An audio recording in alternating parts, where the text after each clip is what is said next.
दोस्तों नमस्कार, आदाब, सत श्री अकाल। उर्मिलेश संवाद के इस कार्यक्रम में आपका बहुत-बहुत स्वागत है। मैं हूं उर्मिलेश। पूरी दुनिया में देखा गया है कि जब मुल्कों के बीच में आपस में टकराव होता है, कॉन्फ्लिक्ट होती है या युद्ध होते हैं, तो उसमें सच, सही बातें सबसे पहले कैजुअल्टी होती हैं। आई मीन जैसे एक बड़ा मुहावरा अंग्रेजी में मशहूर है, in the fog of war truth is first casualty. यानी युद्ध के कोहरे में सत्य सबसे पहले मारा जाता है। ये बात सही है दोस्तों। और आपने देखा होगा दुनिया भर में जहां भी युद्ध हुए हैं या हो रहे हैं, वहां पर खबरें जो है मारी जाती हैं, खबरें सही नहीं पेश की जाती हैं। और जहां के रिपोर्टर ज्यादा होते हैं या जिस पक्ष को फेवर करने वाले रिपोर्टर ज्यादा होते हैं, मीडिया हाउसेज ज्यादा होते हैं, उनकी बात ज्यादा आती है। तो आज के जमाने में तो युद्ध की स्थिति यह है कि ये भी एक कम्युनिकेशन वार जो इसके पीछे होता है, वो काफी ताकत के साथ उभरता है। लेकिन दोस्तों, हमारे यहाँ जो स्थिति बन रही है उसमें अपने देश को ही नुकसान पहुंचा रहा है ऐसा मीडिया, इस तरह का झूठ परोस रहा है हमारे देश का मेन स्ट्रीम मीडिया, खासकर टेलीविजन चैनल। टेलीविजन चैनलों ने झूठ का कारोबार जो उनका पहले से चला आ रहा था, वो इस कॉन्फ्लिक्ट के दौरान भी उन्होंने उससे अपने को अलग नहीं किया। और इसका नुकसान जो वो सोच रहे हैं कि पाकिस्तान को होगा, मैं समझता हूं कि भारत को ज्यादा हो रहा है। क्योंकि एक तो भारत की जगहसाई हो रही है पूरी दुनिया में कि इसके टेलीविजन कितनी झूठी खबरें परोस रहे हैं। लोग शक तक कर रहे हैं कि क्या सरकार ये करा रही है। दूसरी बात कि पूरे के पूरे मीडिया की जो विश्वसनीयता अपने देश की है, खासकर टेलीविजन चैनलों की बात मैं कर रहा हूं, उसके अलावा हमारे यहाँ स्टेब्लिशमेंट पर भी सवाल उठ रहे हैं। आप वैश्विक स्तर पर अगर आप देखिए तो कि ये क्या खबरें हैं। अब कल बीती रात टेलीविजन चैनलों पर, और ये लंबे समय तक चलता रहा, ये नहीं कि उसको रोका जाए, लंबे समय तक कल चला। क्या चला साहब? अब मैं आपको बता रहा हूं। ये चला कि जलंधर के बारे में खबर छप छप चली कि बहुत बड़ा एक ड्रोन विस्फोट किया है। और उसमें वो चलता रहा। फिर पता चला कि वो पराली जलाने का एक पुराना वीडियो था। पराली जो जलाई जाती है, उसका वो एक पुराना वीडियो था। अब इसको टीवी चैनल ही बता रहे हैं। टीवी चैनलों में खासकर एक चैनल का मैंने देखा, वो बता रहा है कि हाँ, ऐसी गलती टीवी चैनलों ने की है। और उन्हीं के फैक्ट चेक ग्रुप ने ऐसा बताया। वो बड़े खुश थे कि हमने ये चेक कर लिया। अरे भाई, इतने समय तक चलने के बाद बहुत सारे चैनलों ने इसको चलाया, सोशल मीडिया पर चल गया। और ये तो छोटी बात है, कराची पोर्ट को उड़ा दिया, ये खबर चला दी। कराची पोर्ट को। अब इसका मतलब यह है कि आप फुल फ्लेजेड वॉर डिक्लेयर करा रहे हैं भारत से। ये क्या कह रहे हैं आप? अभी तक दोनों देशों में से किसी ने भी वार की घोषणा नहीं की है। टेलीविजन चैनलों के एंकरों को, शायद एडिटर्स को भी मालूम नहीं है कि वार क्या होता है। हमारे देश की जो आर्मी है, दुनिया की बेहद प्रोफेशनल आर्मी है। आर्मी के जो एक स्पोक्स पर्सन है, जिस तरह से बोल रहे हैं, आप उनकी बातों को देखिए, आप उनके बयानों को देखिए। दे आर वेरी प्रोफेशनल और बिल्कुल सच बोल रहे हैं। लेकिन उनकी बातों को रिपोर्ट करके अगर ये टेलीविजन चैनल अपना काम चलाते, अगर वो फील्ड में स्वयं रिपोर्ट नहीं कर रहे हैं, और जाहिर है फील्ड में फैक्चुअल रिपोर्ट वो कर नहीं पाएंगे। जो फैक्चुअल रिपोर्टिंग हो रही है फील्ड में, वो आमतौर पे बाहर के चैनल हैं। अब मैंने देखा कई लोगों को, जो बीबीसी के कई संवाददाता जम्मू कश्मीर में जो रिपोर्ट कर रहे हैं, बेहतर रिपोर्टिंग कर रहे हैं, इसमें कोई दो राय नहीं है। लेकिन अगर मान लीजिए कि आपको कुछ नहीं जानकारी है, तो डिफेंस, हमारी जो मिनिस्ट्री है, हमारे आर्मी जो है, उसके जो स्पोक्स पर्सन बोल रहे हैं, आप उसी को ईमानदारी से रिपोर्ट करते, तो भी वो खबर बनती है अपने देश की जनता के लिए कि भाई सही खबर जा रही है।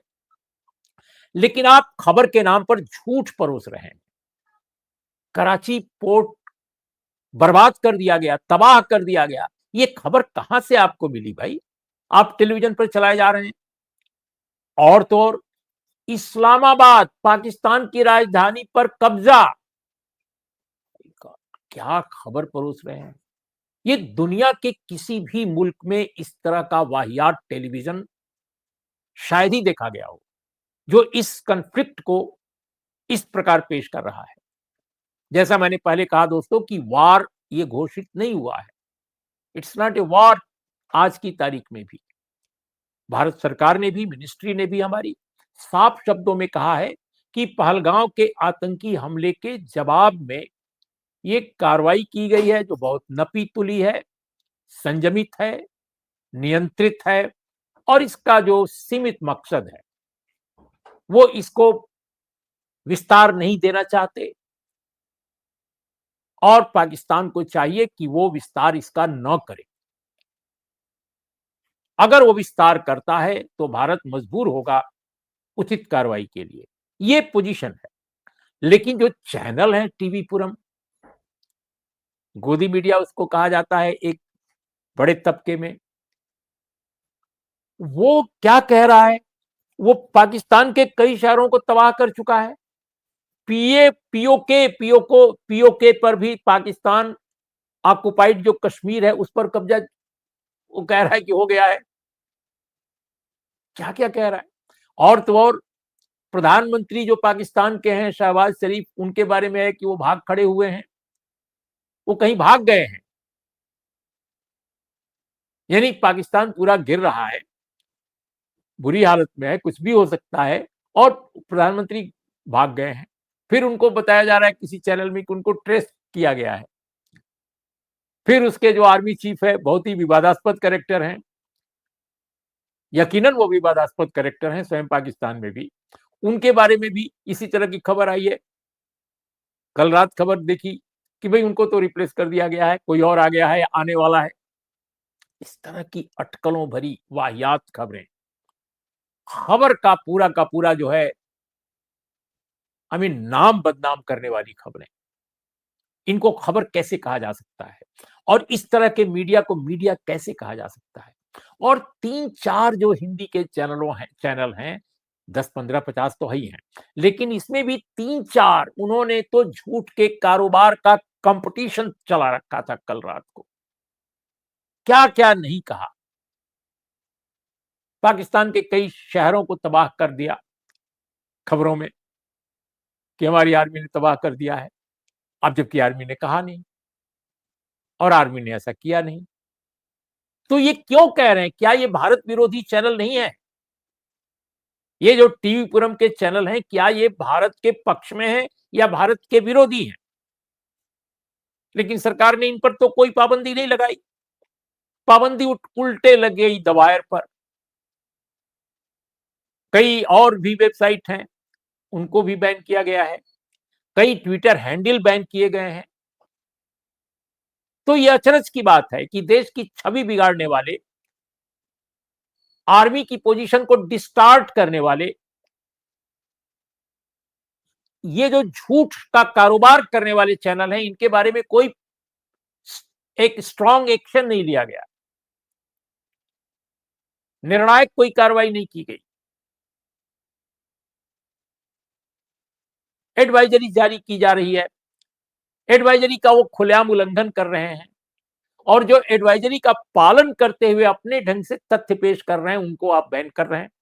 ये सब भी हो रहा है। तो अजीब अजीब बात है दोस्तों। आमतौर पे इंडियन एक्सप्रेस के जो अनंत गोयनका हैं, गोयनका परिवार से आते हैं, टॉप पोजीशन में है मैनेजमेंट के, पत्रकारिता भी करते हैं, अच्छी पत्रकारिता करते हैं। अब उनका जो ग्रुप है वो रामनाथ गोयनका अवार्ड देता रहा है, अभी भी देता है। एक जमाने में इस अवार्ड की बड़ी प्रेस्टीज थी, क्योंकि प्रिंट मीडिया के लोगों को मिलता था, और प्रिंट में जिम्मेदारी के साथ काम करने वाले पत्रकारों की लंबी कतार थी, और उनमें बहुतों को मिला। बाद के दिनों में इन लोगों ने टेलीविजन को भी खोल दिया, टेलीविजन के लोगों को मिलना शुरू हो गया। तो चलो टेलीविजन में शुरू में ठीक-ठाक लोगों को दिया। लेकिन आज की तारीख में टेलीविजन तो टीवी पुरम में तब्दील हो चुका है। उसको तो मतलब ही नहीं है न्यूज़ से, इन्फॉर्मेशन से, ट्रुथ से। उसको तो केवल खबरों का कारोबार चाहिए। उसको तो प्लांट चाहिए। उसको तो एक बिल्कुल टूल किट की तरह इस्तेमाल हो रहे हैं। वेस्टेड इंटरेस्ट का, कभी कॉर्पोरेट का, कभी किसी का, कभी किसी का। और ऐसे टीवी पुरम के चैनलों के कथित पत्रकारों को, कथित एंकरों को भी रामनाथ गोयनका अवार्ड पिछले कई सालों से मैं देख रहा हूं लगातार उनकी झोली में डाला जा रहा है। लेकिन अब उसी ग्रुप के जो अनंत गोयनका साहब हैं, उन्होंने बड़े दुख के साथ ट्वीट किया है कि ऐसे दौर में, यानी मैं उनका उनका जो ट्वीट है उसका लबो-लुबाब पेश कर रहा हूं। उन्होंने अपने ट्वीट में कहा है, ट्वीट का आजकल नाम एक्स है, तो उन्होंने कहा कि भई ऐसे दौर में टीवी देखना स्वाभाविक है, ज़रूरी है, क्योंकि टीवी पर तत्काल खबरें आती हैं, कोई भी ब्रेकिंग न्यूज़, कहीं कोई बात हो जाए तो, क्योंकि कॉन्फ्लिक्ट चल रहा है अपने देश का पाकिस्तान के साथ। लेकिन ऐसे दौर में भी मैं ये कहूँगा कि लोग टेलीविज़न ना देखें। यानी इतना बुरा हाल है टेलीविज़न का कि जिस टेलीविज़न को आज के दौर में, इस दौर में देखना लाज़मी माना जाता है, जो नहीं देखता था कभी टेलीविज़न, वो भी ऐसे दौर में ज़रूर टीवी खोलता है या खोलना चाहता है। लेकिन उनका कहना है कि ना खोलें लोग, क्योंकि मिस इन्फॉर्मेशन, उनके कहने का मतलब कि मिस इन्फॉर्मेशन, झूठ परोसा जा रहा है। दोस्तों, कल सचमुच जिस तरह का झूठ परोसा गया, क्या-क्या नहीं कह दिया गया। पीओके कब्जे में, इस्लामाबाद गिर गया, मतलब इस्लामाबाद भी कब्जे में, लाहौर की ऐसी की तैसी कर दी गई और कराची पोर्ट जो है बर्बाद कर दिया गया। क्या-क्या खबरें उड़ाई गई हैं। अब आप सोचिए, पता नहीं और किन-किन शहरों को कहा, मैं नहीं जानता। तो इस तरह की खबरें पेश की गई और आज फिर वो पेश कर रहे हैं बेशर्म। वो खबरें तो नहीं पेश कर रहे हैं, लेकिन फिर आज वो खबरची आ गए हैं मैदान में और न जाने क्या-क्या कह रहे होंगे, मैं तो खोला नहीं। तो ये स्थिति है दोस्तों। विंस्टन चर्चिल, दुनिया के बहुत मशहूर पॉलिटिशियन, ब्रिटेन के प्रधानमंत्री उस दौर के, जब युद्ध का दौर था, उन्होंने एक बात कही थी बहुत महत्वपूर्ण, और मैं कोट करता हूं उनको, truth is so precious that she should always be attended by A bodyguard of lies. Churchill साहब कहते हैं कि सच जो है वो बहुत मूल्यवान है। युद्ध के दौर में, युद्ध के दौर में सच बहुत मूल्यवान है और उसे हमेशा झूठ के अंगरक्षकों के घेरे में वह पेश होना चाहिए। यानी उनके कहने का मतलब बहुत ही जटिल वाक्य है, लेकिन बहुत दिलचस्प वाक्य है, बहुत पोएटिक है कि झूठ का कारोबार इतना जबरदस्त होता है कॉन्फ्लिक्ट और युद्ध में कि सच को भी उन्हीं की छत्र छाया में आना पड़ता है।